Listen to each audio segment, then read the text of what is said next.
नमस्कार विद्यार्थी मित्रांनो, स्वागत आहे आपल्या यूट्यूब चॅनल ज्याचं नाव आहे मोहित मोटिवेटेड एक्झाम चॅनल। आज आपण बघणार आहोत शिक्षक पदभरतीबद्दल आले एक नवीन अपडेट। हे अपडेट कोणती आहे तर मग सुरुवात करूया व्हिडिओला। अपडेट अशा रिक्त पदे विचारात घेऊन शिक्षक भरतीस मान्यता। पुणे राज्यातील शिक्षक भरती प्रक्रियेतील शाळांच्या संच मान्यतेनुसार शैक्षणिक वर्ष 2025 ते 2026 अखेर मे जून 2026 संभाव्य रिक्त होणारी पदे विचारात घेऊन शिक्षकांची पदभरती करण्यास मान्यता देण्यात आली आहे।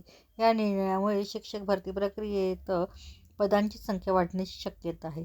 शालेय शिक्षण विभागाने याबाबतचा 600 निर्णय प्रसिद्ध केला। राज्यातील स्थानिक स्वराज्य संस्थांच्या प्राथमिक, उच्च प्राथमिक, माध्यमिक व उच्च माध्यमिक शाळांतील शिक्षक भरती पवित्र पोर्टलमार्फत करण्यात येते। सद्यस्थितीत 80% पर्यंत रिक्त पदे भरण्याची तरतूद आहे। शिक्षक अभियोग्यता व बुद्धिमत्ता चाचणी 2025च्या निकालाच्या आधारे पदभरतीची कार्यवाही करण्यात येत आहे। दरवर्षी सेवानिवृत्ती आणि संच मान्यतेनुसार उपलब्ध होणाऱ्या रिक्त पदांवर अध्यापनासाठी शिक्षक उपलब्ध करून देणे आवश्यक आहे। तसेच शाळेतील 10% अधिक पदे रिक्त ठेवता येणार नसल्याची बाब विचारात घेऊन स्थानिक स्वराज्य संस्थांच्या प्राथमिक, उच्च प्राथमिक, माध्यमिक व उच्च माध्यमिक शाळांतील त्या शाळांच्या संच मान्यतेनुसार शिक्षक अभियोग्यता आणि बुद्धिमत्ता चाचणी 2025 मधील गुणांकनांच्या आधारे शिक्षक संवर्गातील पदभरती करण्यास मान्यता प्रदान करण्यात येत आहे।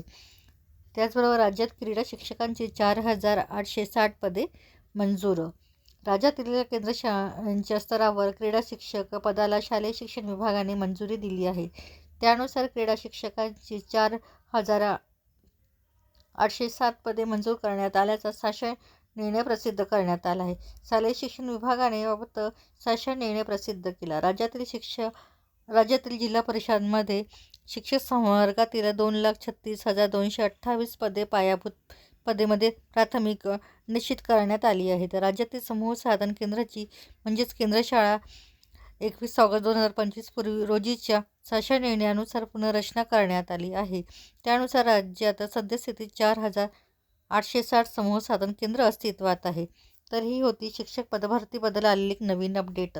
अशाच नवीन अपडेट बघण्यासाठी व्हिडिओला लाईक करा, कमेंट्स करा, जास्तीत जास्त व्हिडिओ शेअर करा आणि चॅनलवर जर नवीन असाल तर चॅनलला सबस्क्राईब करायला विसरू नका।